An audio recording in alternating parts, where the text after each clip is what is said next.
Welcome to the Unstressed Exec, the podcast where we dive deep into the real conversations that help you lead, love, and live with greater clarity, courage, and calm. I'm your host, Dr. George Vergolias, executive coach and clinical forensic psychologist, and I help high-achieving professionals navigate life transitions, resolve conflict with confidence, and build unshakable psychological resilience. So if you're ready to lead with purpose, master conflict with grace, and become more emotionally agile under pressure, you're in the right place. Let's get started. Welcome back to the Unstressed Exec, where we talk about how to perform, lead, and live with clarity, calm, and confidence, even when life feels like it's coming apart at the seams. I'm your host, Dr. George Vergolias, forensic psychologist, executive and resilience coach, and someone who has spent decades studying how the mind, the body, and behavior intersect in real relationships, real workplaces, and real lives. Before we dive in, a quick reminder. If these conversations resonate with you and you want practical tools to apply what you're learning, check out my workbook, The Conflict Whisperer, From Conflict to Clarity. It's a no bullshit, clinically grounded guide designed to help you navigate conflict without losing your cool and protect your clarity under pressure. You can find it on Amazon, and I'll be sure to leave a link in the show notes. Today, we begin a three-part series that I think may be among the most important conversations this show has ever had. It's called The Human in the Age of AI. And over the next three episodes, we're going to examine artificial intelligence not as a technology story, but as a human psychology story. What AI means for how we think, how we relate, how we heal, and how we lead. Part one is titled What AI Can and Cannot Replace: Empathy, Attunement, and the Limits of Machine Intelligence. I want to start with a premise that I think is both more honest and really more useful than the polarized conversation most people are having about AI. And essentially it's this: AI is neither the savior nor the apocalypse. It is a powerful, genuinely transformative set of tools that will reshape virtually every domain of human activity, including the domains of emotion, relationships, and psychological health. And how well we navigate that reshaping, that will depend almost entirely on how clearly we understand what makes us irreducibly human. That's what today is about. So I'm going to start by asking the question, what AI is actually doing when it seems empathetic? So let's start with a clarification that I think really is foundational. When you have a conversation with an advanced AI system and it produces a response that feels warm, understanding, or emotionally resonant, what is actually happening? The AI is not feeling anything. It has no interior experience. It doesn't have needs, fears, desires, or a continuous sense of self. What it is doing with extraordinary sophistication is pattern recognition and generation. It has been trained on billions of human-generated texts, including vast amounts of therapeutic dialogue, emotional writing, and relational communication. It has learned the patterns of empathetic response with remarkable fidelity. It is an amazing and an incredibly sophisticated mimic. But pattern matching is not the same as empathy, and the distinction matters enormously when we start asking what AI can and cannot generally provide. Empathy in its clinical and human sense involves three things that AI can't do. First, actual attunement, the neurobiological process by which one person's nervous system resonates with another's. This is what happens in a good therapy session, a close friendship, a regulated conversation with a trusted colleague. It happens in all of these. It requires two nervous systems that can genuinely influence each other. Secondly, genuine reciprocity. The fact that the person you're connecting with also has something at stake. They can be hurt, they can be moved, they can be changed by the interaction. Third, continuity of the relationship. The fact that this person will remember you tomorrow, will be affected by what you shared, and will carry some version of you forward in their mind. AI simulates the outputs of empathy without any of these three conditions being present. In some ways, it can simulate these conditions, but it really can't hit the mark. And your nervous system, initially at least, cannot always tell the difference. What are the irreplaceable elements of human connection? Said another way, what does human connection provide that AI structurally cannot? There's four things I really want to hit on here.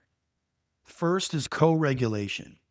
One of the most fundamental mechanisms of psychological healing is co-regulation. It's the process by which one regulated nervous system helps another dysregulated nervous system return to baseline. This happens through eye contact, through tone of voice, through physical presence, through the subtle rhythms of synchronized breath and gesture that occur in genuine human interaction. Think back on a time where you had a moving interaction that wasn't verbal. Someone reached out and just touched your hand, or put a hand on your shoulder, or they made a certain gesture with their eyes, or a certain gesture with a minute movement of their lips or their mouth, and it conveyed understanding. That's critical. The ventral vagal system, the part of our autonomic nervous system that governs social safety, it requires a real human social signal in order to activate. A screen-mediated interaction with an AI does not produce the same biological effect, and we know this from the science. We also know that we are still at a level of what many technology folks call the uncanny valley. And the uncanny valley is as a robotic or as an AI system gets increasingly more human-like, we seem to like it until it gets to about the 97th percentile, where it's 97% close to being human. And then what suddenly happens is there's a valley of likability that suddenly is struck because now it just seems creepy. So as you approach human interaction with a robot, for example, it gets increasingly interesting and we get increasingly engaged and the likability goes up until it gets really close. And then we know it's really, really lifelike, but it's off just a little bit. And then it feels creepy. And we know that as well in AI large learning models as well. It just, something seems off. Something seems really close, but not quite right. The second is mutual vulnerability. Real intimacy, whether in friendships, romantic partnerships, or genuine professional trust, is built through mutual vulnerability. Two people taking risks with each other, opening up, being vulnerable, sharing. The fact that the other person can also be hurt, they can be wrong, can also fail and repair if needed. That is what makes the bond real and meaningful. AI really cannot be vulnerable. It could simulate vulnerability, but AI cannot really be vulnerable. It has nothing to lose. And without that reciprocity, the depth of connection that genuine trust produces, it's just not achievable. Third is the embodied presence. Human beings are not just minds. We are bodies in space. We communicate through posture, through breathing patterns, through micro expressions, through physical proximity, and through touch, of course. The research on therapeutic outcomes consistently shows that the quality of a therapeutic relationship, including its embodied in-person dimensions, is one of the strongest predictors of positive outcomes. Text on a screen, however sophisticated, does not carry the full channel of human communication. I want to digress here for a moment and talk about teletherapy, because I do think that teletherapy can remain highly positive and still offer an embodied presence. Yes, arguably things are lost from being within the physical proximity of a therapist's office. Understood. But teletherapy, the fact that it's two-way, real-time video and audio communication, there's still a lot of those micro expressions that you can pick up, and the breathing patterns and the tone of voice. All of that can be readily communicated in a way that AI still cannot. Fourth, genuine challenge and accountability. The people who have changed us most, the mentors who pushed us, the therapists who called us out on our blind spots or out on our bullshit, the partners who didn't let us get away with our worst patterns, they did so because they had their own perspective, their own investment, and their own willingness to risk the relationship by telling us something hard. An AI system will not genuinely challenge you. It will produce outputs that look like challenge if you prompt it to, but it has no stake in your growth. It has no investment. It doesn't have a dog in the fight. It has no real perspective on your patterns and no skin in the game of your development. So now that I beat the crap out of AI, I'm very bullish on AI, by the way. Let me talk a little bit about where AI adds genuine value in the human dimension, because I do think there's a lot for us to gain here if we understand the benefits and the risks. And so I want to be balanced here because the goal is clarity, not technophobia. AI can provide genuine value as a tool for reflection. Using an AI system as a thinking partner to articulate your thoughts more clearly, to examine a situation from multiple angles, to identify cognitive distortions maybe in your own thinking.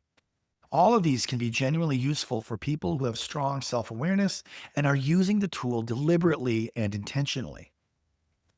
AI can extend access to psychological information and frameworks for people who wouldn't otherwise have it.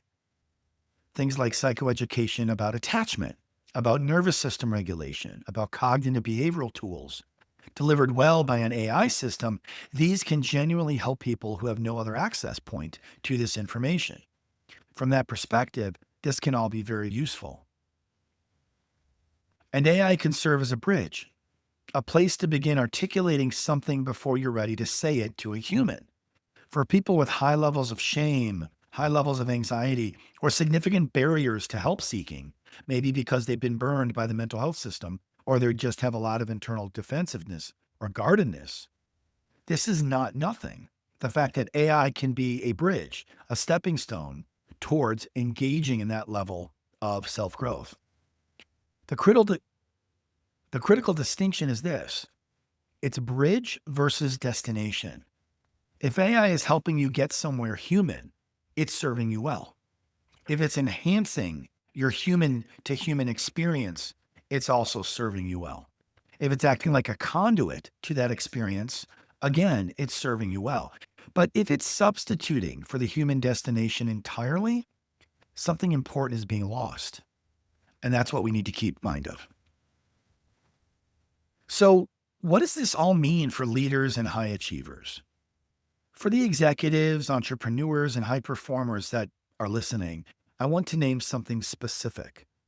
Your competitive advantage in an AI abundant world is going to be your irreducibly human capacities. It's really going to be that human element. The ability to build genuine trust, to read a room with genuine attunement, to inspire through authentic vulnerability, to hold people accountable in ways that feel like care rather than threat. So you're building them up, you're supporting them, you're not building them down or tearing them down. To navigate ambiguity with psychological stability rather than mechanical calculation. These are not soft skills. So often they're portrayed as such. They are the hardest skills available, and they are the ones that AI cannot replicate, and in my opinion, will never be able to truly replicate because they require a human being who has done the actual work of self-development, emotional regulation, and relational intelligence. The leaders who will thrive in the next decade are not the ones who learn to use AI tools most efficiently. They are the ones who develop their human capacities so deeply that the AI merely amplifies what is already extraordinary in them, within the leaders. So invest accordingly, and it will make a big difference for you. Now, some closing reflections. We are in the early stages of a profound technological transition. And like every major transition before it, it will separate those who engage with clarity and intentionality from those who simply react. The question is not whether AI will change how we work, connect, and seek support. It will. We know this. The question is whether we choose to remain deeply, irreducibly, and I'd say unapologetically human in the middle of that change. So I want to end with a story about Margaret Mead. Margaret Mead is arguably one of the most famous anthropologists that lived in the early 1900s. And I want to say it was around the mid 1940s or 50s. She was giving a speech, and allegedly this occurred a couple of times, but my understanding is she was giving a speech at Columbia to a large student body, and someone raised their hand from the back and asked the question of when she believed civilization began. What were the signs? And everyone leaned in attentively because they were hanging on every word, curious what she would say. And many thought she was going to mention, we found arrowheads, or we found evidence of dwellings, or evidence of pottery, or tools, and things of this nature, or cave writings. And she said none of that. What she said is, we knew civilization began, and we were able to date that beginning around the time that we found a healed human femur bone, leg bone. And she went on to explain that in the wild, when an animal breaks its leg, it almost always dies. And the reason is, even for relatively small animals that break their leg, if they are going to naturally heal from that, the convalescence period takes weeks. Or if it's a really small animal, it could take many days.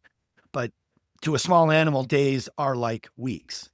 And in that time, it either starves, it dies of dehydration, or it becomes prey for another animal. But when we found a healed human femur bone, we knew that somebody else, another being, took care of that person, helped them convalesce, brought them water, brought them sustenance, got them food, defended them against predators, kept them warm, and stayed with them throughout the healing process. In essence, one person took care of another until that person was able to get back on their feet and take care of themselves. And that is when civilization began.